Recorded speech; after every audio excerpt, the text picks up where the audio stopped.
They really said it out loud this time. Not whispered, not implied, not slipped into a footnote. They printed it in bold. A royal columnist warning Kate Middleton to watch out because Meghan Markle might return to the UK. And the internet didn't just react, it detonated. Because when you strip away the hysteria, the coded language, the performative concern, and the faux feminist framing, what this article actually reveals is something far more uncomfortable for the British tabloid ecosystem. It reveals fear. Not fear of Meghan doing something.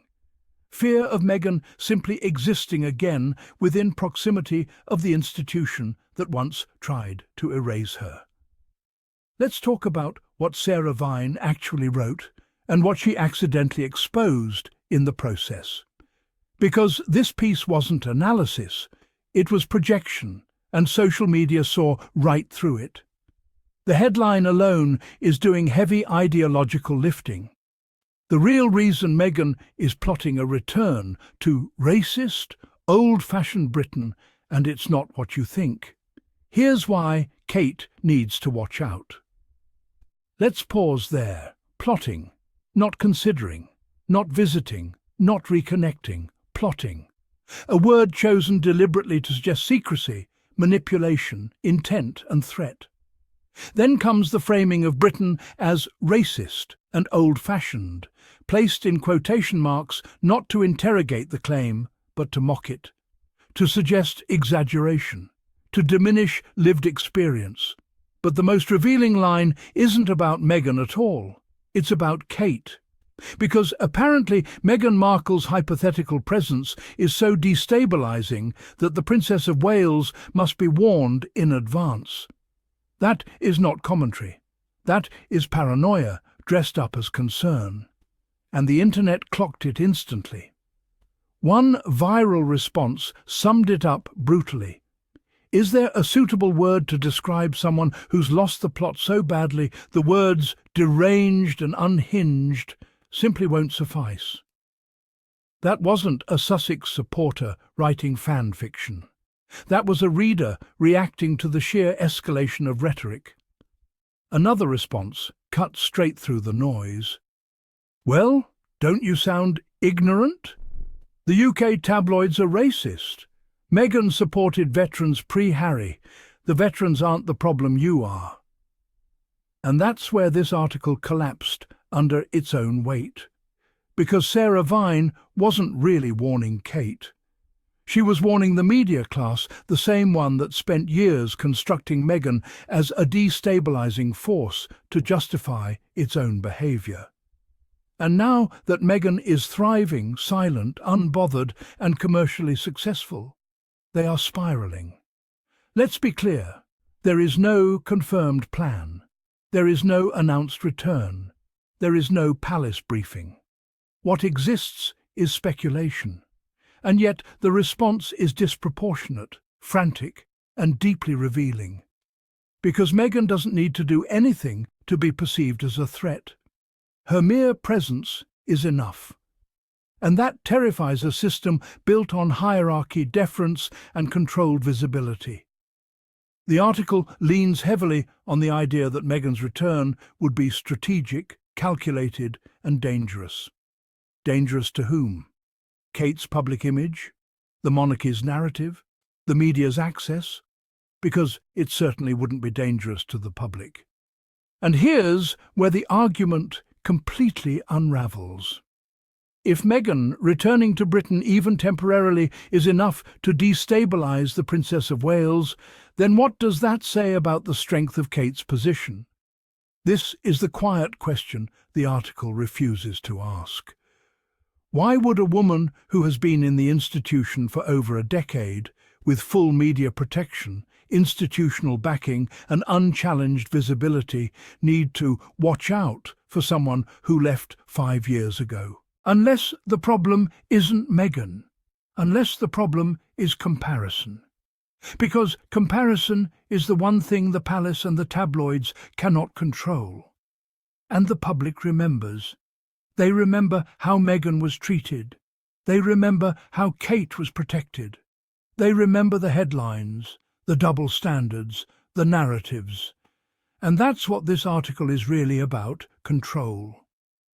Sarah Vine tries to reframe Meghan's past criticisms of Britain as opportunistic, suggesting that now, suddenly, Meghan wants back in. But Meghan never said she hated Britain. She said she was harmed by the system that refused to protect her within it. That distinction matters. Yet the article collapses it intentionally because acknowledging nuance would require accountability. Instead, we get insinuation, we get warnings, we get hypothetical threats, we get Kate positioned as a passive figure who might be destabilized by Meghan's presence. Which is ironic because it reinforces the very narrative the palace claims to reject, that Kate is fragile, that Kate must be shielded, that Kate exists in relation to Meghan rather than independently. If Meghan is gone, Kate shines. If Meghan returns, Kate is threatened. That is not Meghan's narrative. That is the media's. And the internet is no longer playing along. Because what we are watching now is not a woman plotting a return. We are watching a media ecosystem struggling to cope with irrelevance. Meghan doesn't need the UK press anymore.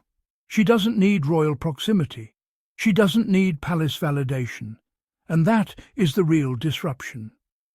For decades, the British press functioned as kingmakers. They built reputations, they destroyed dissent, they enforced hierarchy, and Meghan opted out. That is the unforgivable act.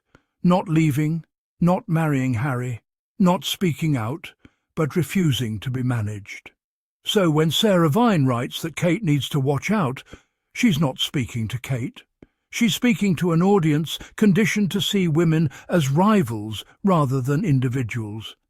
She's invoking an outdated framework, one where visibility is zero-sum, and only one woman can be admired at a time. The public has moved on. That's why the response was immediate. That's why the tone online was incredulous. That's why people weren't debating the claim, they were mocking the premise. Because the idea that Meghan Markle returning to Britain is a threat says far more about the fragility of the institution than it does about Meghan herself. If your system cannot withstand the presence of someone it mistreated, then the system is the problem. And here's the final irony. By publishing this article, by amplifying this narrative, the Daily Mail did exactly what it accused Meghan of doing. It created drama where none existed. It centred Meghan without her participation. It reinforced her relevance while pretending to fear it. Meghan didn't say a word, and yet the internet spoke loudly, not in defence of a return, but in rejection of the hysteria. Because people are tired. Tired of warnings, tired of dog whistles, tired of women being pitted against each other to protect institutions that refuse to evolve. If Meghan ever does return to the UK, it won't be a plot. It will be a choice. And the real question isn't why Kate should watch out. The real question is why the media still hasn't learned that fear-based narratives don't land the way they used to. Because this time, instead of panic, the internet laughed. And that might be the most telling response of all.